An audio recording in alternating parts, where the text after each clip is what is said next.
하나님의 말씀 요한복음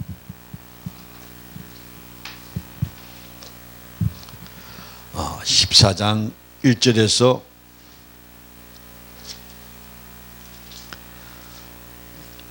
11절 말씀 봉독해 올리겠습니다. 그 중에 한 절만 봉독해 올립니다.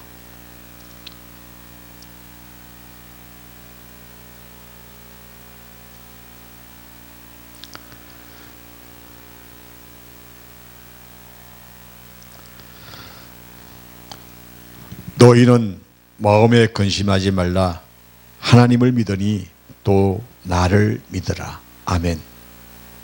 이 말씀을 가지고 근심하지 말라 하는 제목의 말씀으로 하나님의 말씀을 함께 은혜를 나누고자 합니다. 십자가의 죽음이 시시각각 다가오는 시간이었습니다. 자, 예수님의 마음이 불안하지 않았을까요? 근데 인간적으로 생각해 보면 굉장히 불안한 상태였습니다. 그런데 예수님은 불안하지 않으셨던 것 같아요. 십자가의 죽음이 다가오고 있음에도 불구하고 아시면서도 제자들에게 오늘 말씀하셨습니다. 마음에 근심하지 말라. 제자들에게는 예수님은 태양과 같이 빛나는 분이었습니다. 여러분, 태양이 사라지면 뭐가 될까요? 어둠입니다. 태양이 사라진 후에 어둠이 다가올 것을 제자들은 불안해할 수도 있을 것입니다. 백주대낮에 어둠을 맞이할 것 같은 제자들의 답답함이 분명히 있었을 줄 압니다. 어쩌면 오늘 우리가 살아가는 우리 사회에도 항상 불안감이 밀려오고 있습니다. 지금 경제적으로 굉장히 힘들죠. 물가는 치솟고, 그리고 그 인플레 현상이 심화되어져서 굉장히 힘들다고 얘기하는 사람들이 참 많습니다. 코로나 이젠 사라지고 있습니다만 코로나 역시 우리에게 많은 아픔을 남기고 이제 지나가는 것 같습니다. 이런 환경들의 요인들이 패닉 상태에 빠지고 있습니다.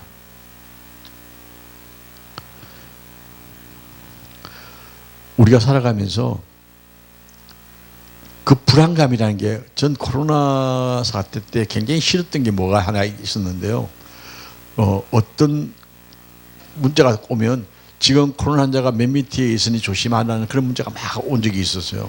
그때 진짜 불안하더라고요. 불안감을 오히려 만들어서 불안 조성을 하는 것 같은 느낌을 제가 받아서 항의도 해봤습니다. 그런데 오늘 우리 사회가요, 굉장히 불안이 많이 밀려져 있습니다.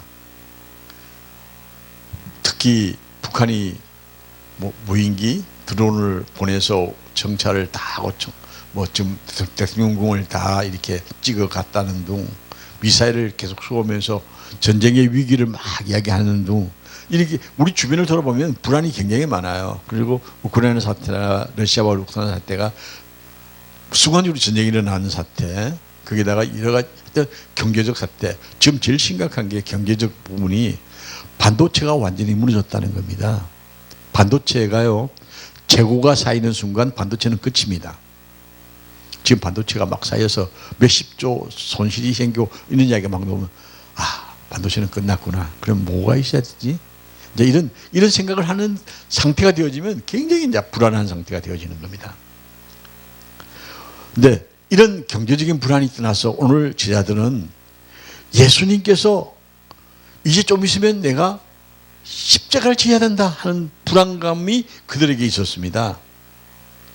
각자 생각들이 달랐겠지만 지금 환경이 우리는 만족스러운데 이 환경이 변화가 되어져서 엄청난 소용돌이가 생길 거라고 생각하니까 제자들은 불안한 감이 가득했습니다. 근심이 가득 찼습니다. 이럴 때에 예수님이 제자들에게 근심하지 아니하도록, 마음이 약해지지 아니하도록 오늘 본문에 말씀을 주셨습니다. 내 아버지를 믿으니 또 나를 믿으라. 내가 너희들에게 일렀지 않았느냐? 내가 너희를 다시 오리라. 너희를 데리러 오리라. 하시면서 예수님이 오늘 저들에게 근심하지 말 것을 말씀하고 있습니다. 격언에 이런 말이 있죠. 근심은 생명의 적이다. 우리 생명을 깔아먹는 게 근심입니다. 그렇다고 해서 걱정 안 하고 살 수는 없지 않습니까? 걱정이 있습니다만 우리는 주님께서 지켜주신다는 확신을 가지고 오늘을 살아가야 할 줄로 믿습니다. 박해와 죽음의 위험을 앞에 둔 제자들, 그들에게 내 아버지 집에 갈 곳이 많다 하신 주님의 말씀을 듣고 근심이 사라졌을까요? 아니에요. 사라지지 않습니다. 보이지 않으니까요. 우리가 하늘나라의 소망, 하늘나라의 소망을 가지고 있음에도 불구하고 우리가 주저할 때가 얼마나 많습니까? 제가 언젠가 어디에서 신앙송을 한 적이 있는데 그날이 2월 16일 날입니다. 윤동주 시인의 그 서시를 제가 낭송을 했는데 서시 내용을 보면 윤동주 시인은 이미 자신이 신체 실험에 의해서 죽는다는 걸 알았습니다. 죽기 전에 자기가 그동안 써왔던 시에 서문을 쓰기 위해서 쓴 내용이 서시입니다. 하늘을 우러러 한 점 부끄럼 없기를 고백했던 시인. 그 시를 낭송을 하면서 제가 눈물이 나더라고요. 죽는 날까지 하늘을 우러러 한 점 부끄럼 없기를 입새에 있는 바람에도 나는 괴로워했다. 그러면서 이제 그 서문을 썼는데 별을 노래하는 마음으로 죽어가는 모든 것들을 사랑해야지. 그리고 나의 길을 걸어가야겠다. 죽어가는 모든 것들을 사랑하는 마음은 나도 지금 죽어가고 있기 때문에 죽어가는 것들을 사랑하는 마음. 그러면서 오늘 밤에도 별이 바람에 스치운다. 그러면서 죽은 순간까지 별을 사랑했던, 별을 노래했던 시인의 마음을 서시에서 우리가 읽어볼 수가 있죠. 근심이 왜 없었겠습니까? 그런데 별을 노래했습니다. 그게 전 신앙이라고 생각합니다. 오늘 지하들 걱정이 많았습니다. 주님이 없으면 우리는 어떻게 할까? 고민할 수밖에 없는 상황입니다. 저 역시 이들과 같이 하나님을 믿는다고 하면서도 조금만 어려움이 와도 근심에 쌓일 때가 있습니다. 저를 돌아보면서 믿음이 없는 자여 하고 저에게 이야기를 합니다만 그럼에도 불구하고 근심은 있는 게 정상입니다. 근심에 쌓인 저를 돌아보면서 이 세상 화려한 것 같지만 돌아보면 전쟁터 같은 이 세상 속에서 내가 무엇을 향해서 걸어가고 있을까 생각을 해봅니다.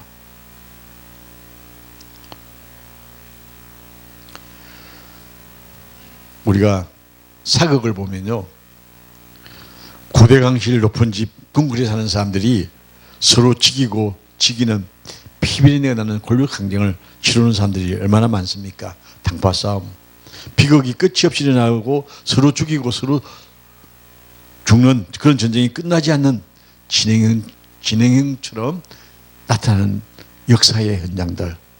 지금도 마찬가지입니다. 여자가 죽기 살기로 싸우고 있지 않습니까? 왜 그런지 알 수가 없습니다. 좀 더 하해를 해서 국가를 위해서 한다면 얼마나 좋을까요? 근데 국가 생각 없어요. 민족 생각 없어요.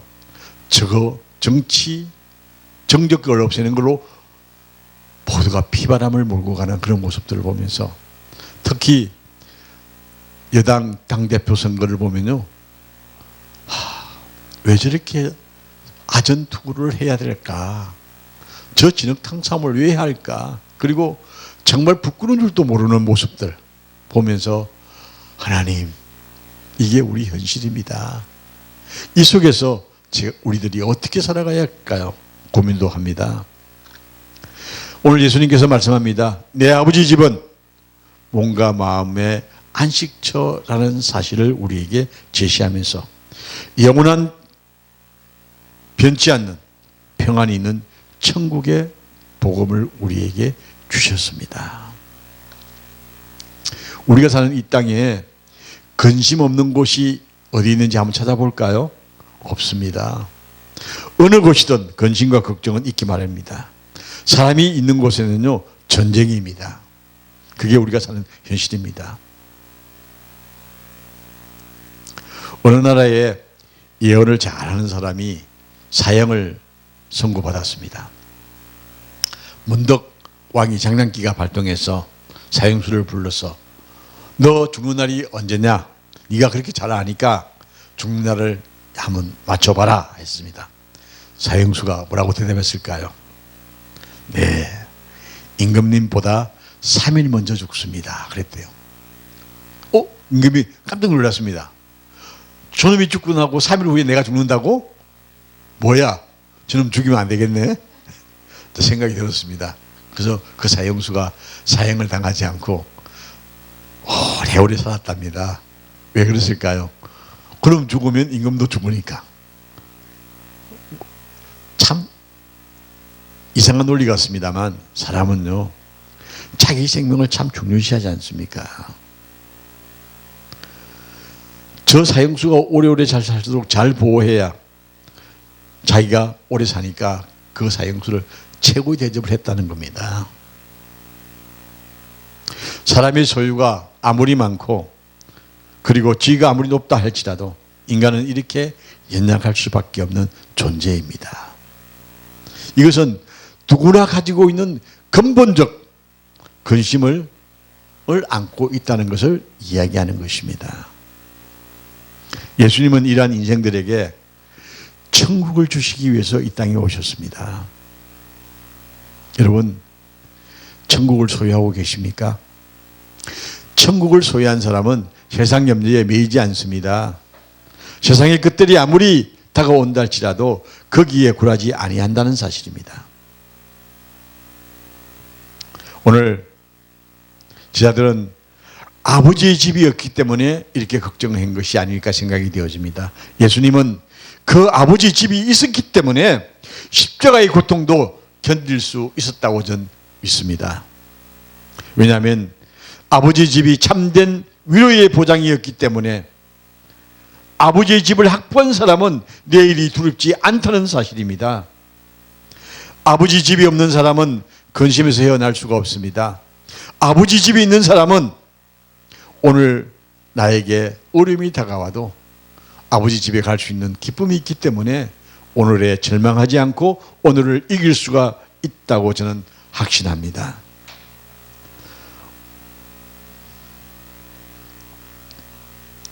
요사이 사람들을 보면요, 노래를 전부 참 잘하는 것 같아요.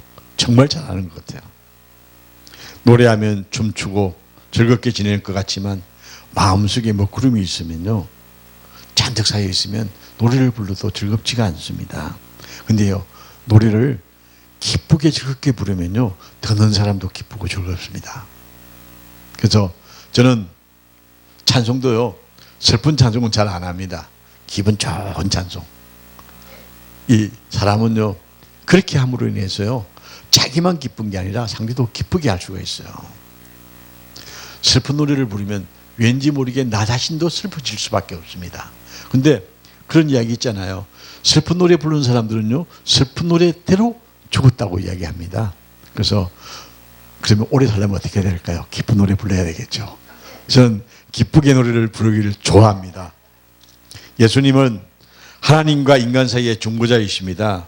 하나님은 예수님을 통하여 하나님의 속성을 나타내시고 인간은 예수님을 통해서 하나님을 알 수가 있고 만날 수 있도록 우리 주님께서 다리가 되어 주셨습니다.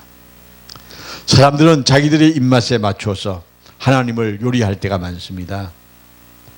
하나님은요, 내 입맛대로 요리하는 하나님이 아니라 예수님을 통해서 만나볼 수 있도록 하나님은 예정에 놓으셨다는 사실입니다. 자기 아들을 아끼지 아니하시고 모든 사람을 위하여서 내어주시니까 어찌 그 아들과 함께 모든 것을 우리에게 은사로 주시지 않겠느냐. 로마서 8장 32절의 말씀이죠. 그 아들도 아끼지 아니하신 하나님은 우리의 근심의 폭풍과 몰아쳐도 넉넉하게 이길 수 있도록 역사하시는 하나님이라는 사실입니다. 3절에 보면요, 내가 다시 와서 내게로 영접하여 나 있는 곳에 너희도 있게 하리라 말씀하셨습니다. 오늘 요한복음 14장 말씀을 보면 근심할 게 없습니다. 재림을 약속하시고 그 보증으로 주신 말씀이 요한복음 오늘 본문의 말씀입니다. 사순절기를 지나고 있는 이 점, 우리 주님이 이 땅에 오셔서 십자가에 죽기까지 우리를 사랑하신 그 사랑을 우리의 삶 속에서 증거하기 위해서 오늘 또 우리에게 말씀합니다. 근심하지 말라고요. 예수님이 다시 와서 우리를 데리고 가시겠다고 하신 이 약속을 믿고 하나님이 인간의 몸을 입고 시간과 공간의 제한 속에서 생을 시작하신 그 예수님께서 이 세상 죄를 대신 지시고자 십자가에 죽으심으로 지상의 생을 고난으로 끝내 마치시고 다시 오실 때 심판주로 오시되 영광 중에 오실 것을 우리에게 약속하셨습니다. 종말이 없는 신앙은 결론이 없는 신앙입니다.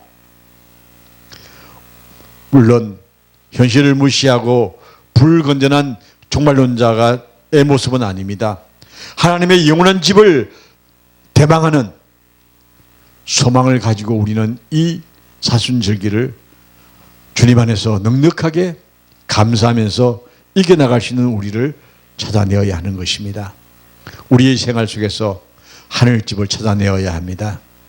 우리는 갈 길을 잃고 헤매는 나그네 길에서 예수님을 향해서 눈을 들어 하나님의 나라를, 하나님의 세계를 바라보는 삶이 되어져야 한다는 사실입니다. 예수님의 재림을 기다리며 영원한 내 아버지 집을 바라보면서 오늘 또 근심을 떨쳐버린 주님 말씀이 우리의 삶에 임하셔서 근심하지 말라, 내가 너와 함께함이라, 내 아버지 집이 너에게 있다라고 하신 이 주님의 음성에 귀를 기울이며 세상을 넉넉히 이길 수 있는 여러분과 제가 되어지기를 주의 이름으로 축원합니다.